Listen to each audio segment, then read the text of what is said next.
Oi, meus amores, bom dia, boa tarde. Começamos hoje então nossa apostila do volume 3. Muito bem. Então, abram aí na página 3 e olha só os objetivos.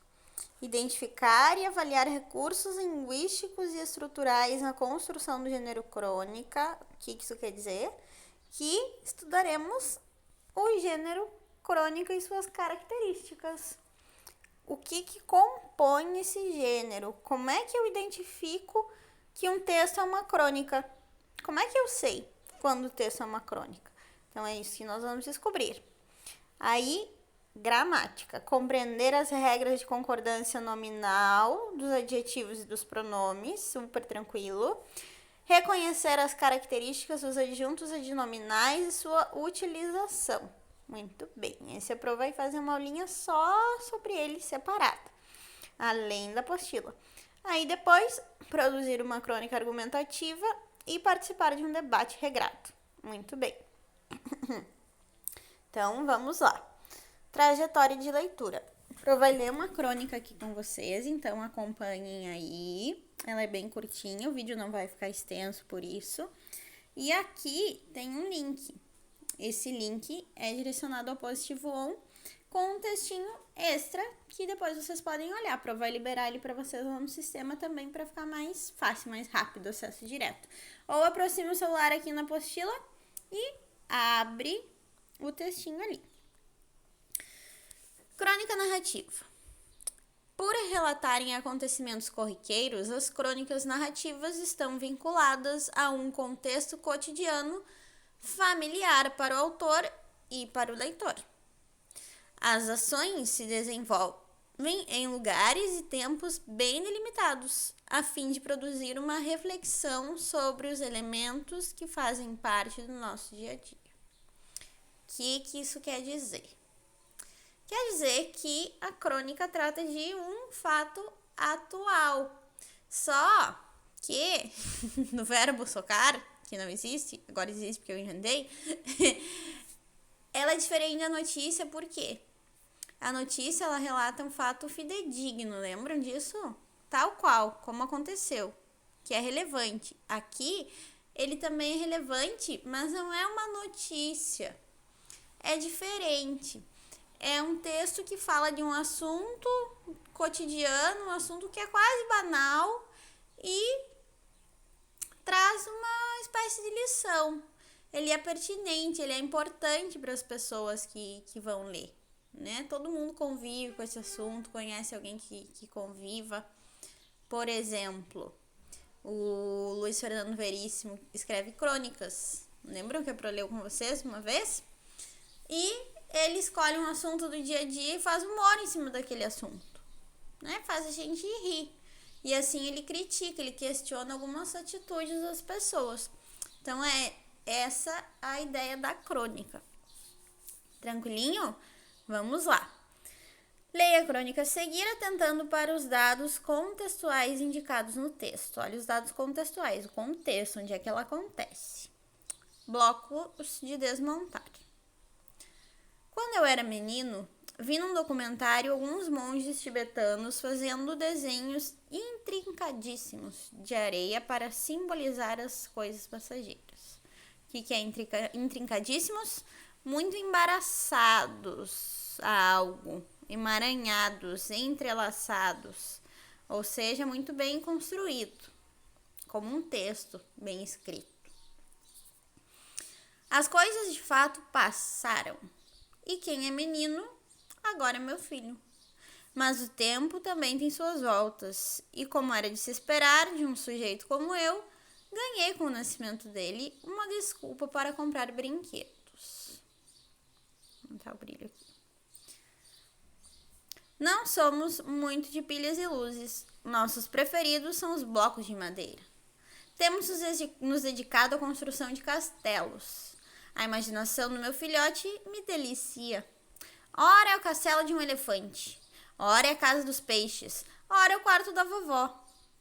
Olha só esse ora, né?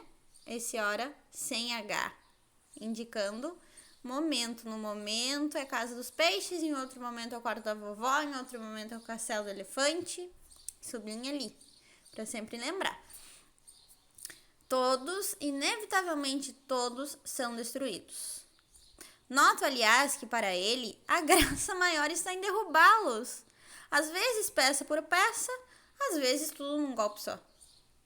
Outro dia, ao ver cair o Palácio do Macaco Vermelho, uma torre impressionante em estilo bizantino com uma abóbora que me deu orgulho de ter conseguido equilibrar, lembrei-me das mandalas varridas pelo vento das coisas passageiras. O que são mandalas?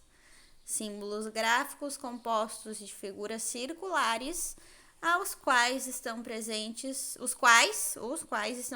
no budismo, no hinduísmo e em algumas práticas ocidentais. Hoje em dia, em vários livros de pintura, né? A gente pinta mandala para se acalmar, para passar o tempo, enfim. Sugerem unidade, totalidade e completude e são frequentemente usados para se manter o foco na meditação. Então, uma espécie de meditação ali. Nossa linha de meditação, existem muitas mandalas espalhadas pela parede, os tapetinhos, aqueles de yoga, vem com mandalas. É uma espécie de meditação, né?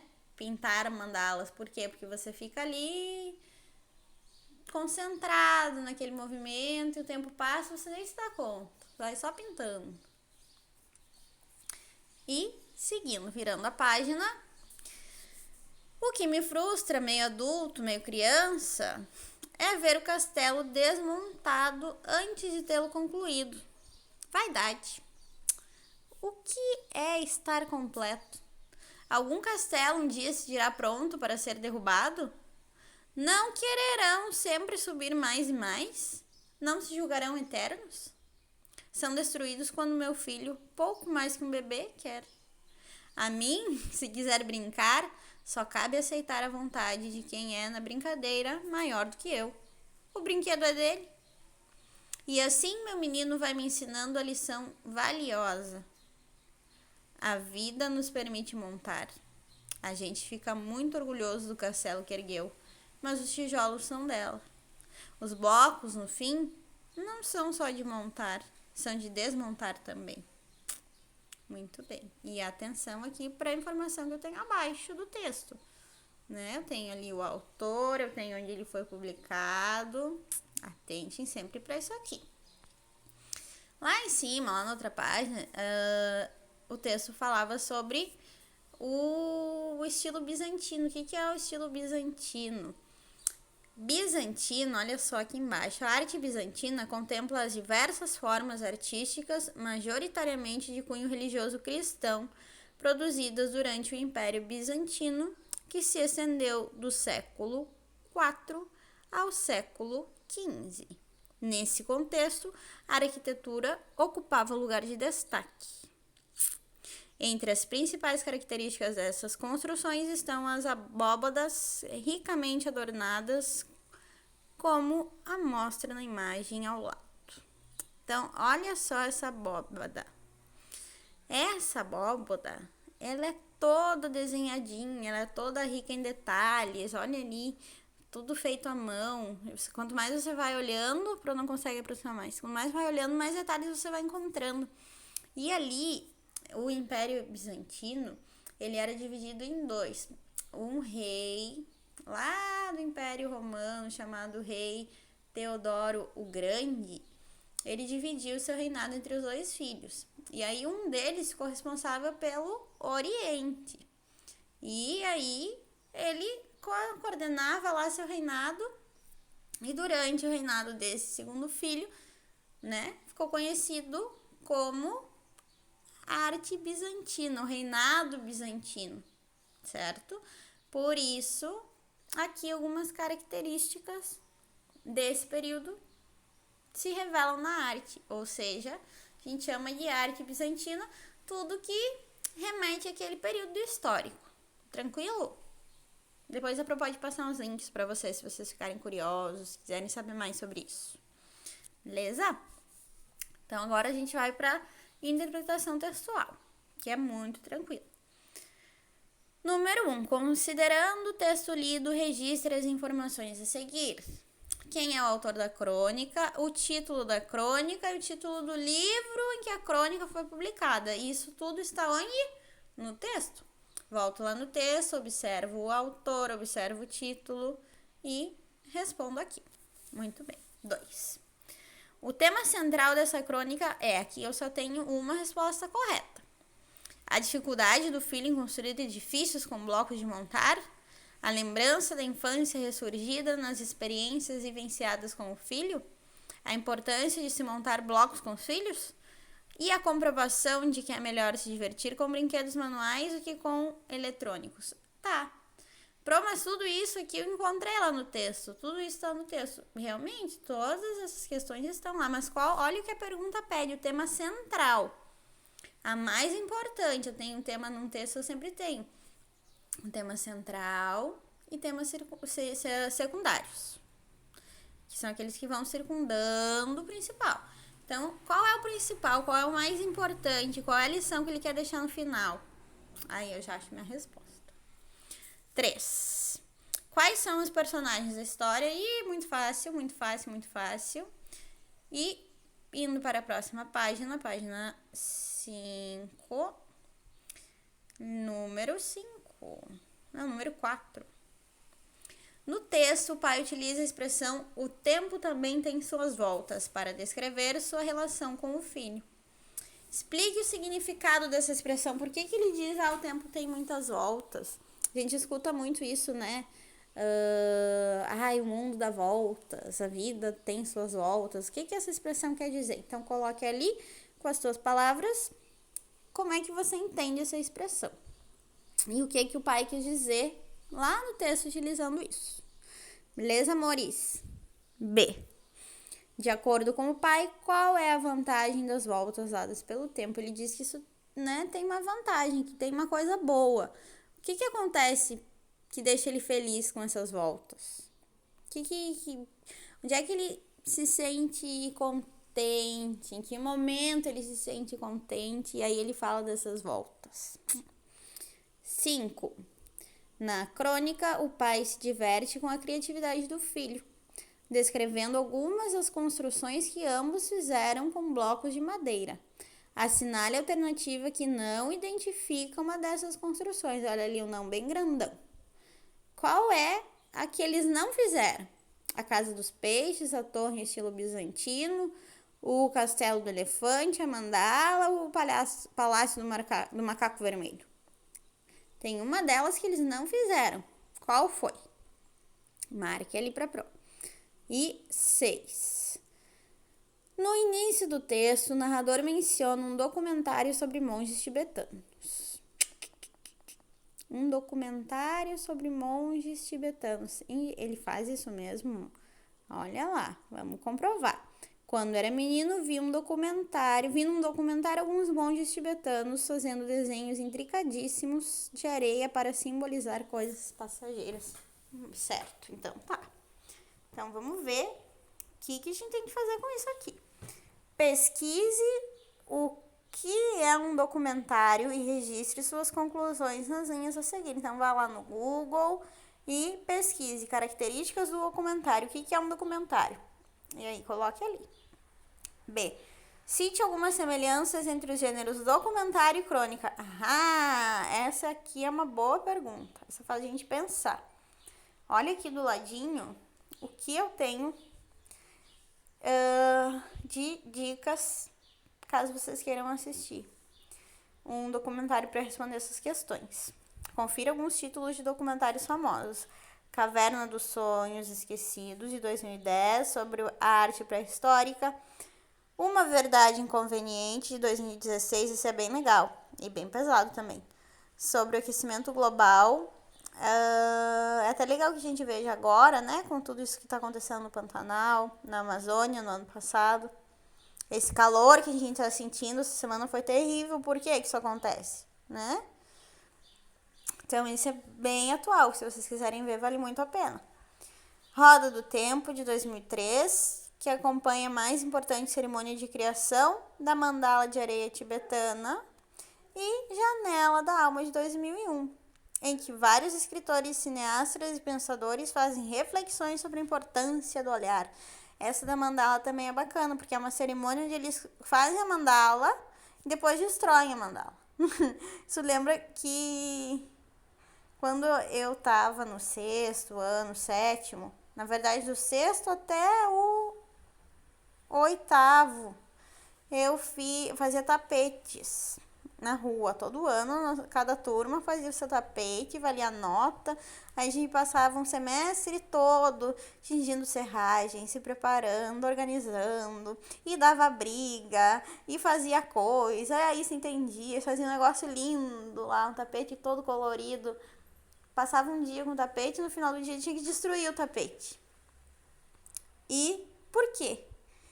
Qual é a relação disso com a mandala e com aquilo que ele cita ali na crônica? Que a nossa vida é passageira, tudo na vida é impermanente, nada dura para sempre. Não existe isso, para sempre, não. Porque nem nós vamos durar para sempre. Então é bacana fazer essa reflexão. E olha por que a crônica fala disso, porque é um assunto real. Ninguém vai durar para sempre, nada dura para sempre. Então é bacana a gente questionar e pensar a respeito disso. Aí aqui tem um desafio. Ali na B, né? Vamos falar mais um pouquinho sobre a B. Cite algumas semelhanças entre o gênero documentário e crônica. O que eles têm em comum? Para eu conseguir responder essa, primeiro eu preciso entender o que é um documentário. Maravilha? Desafio. Na cultura budista tibetana, desenvolveram-se técnicas para criar complexos desenhos com areia colorida.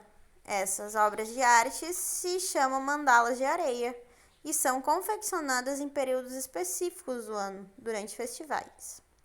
Terminada a cerimônia, que pode durar vários dias ou semanas, a mandala é destruída, representando o caráter passageiro da vida e do tempo.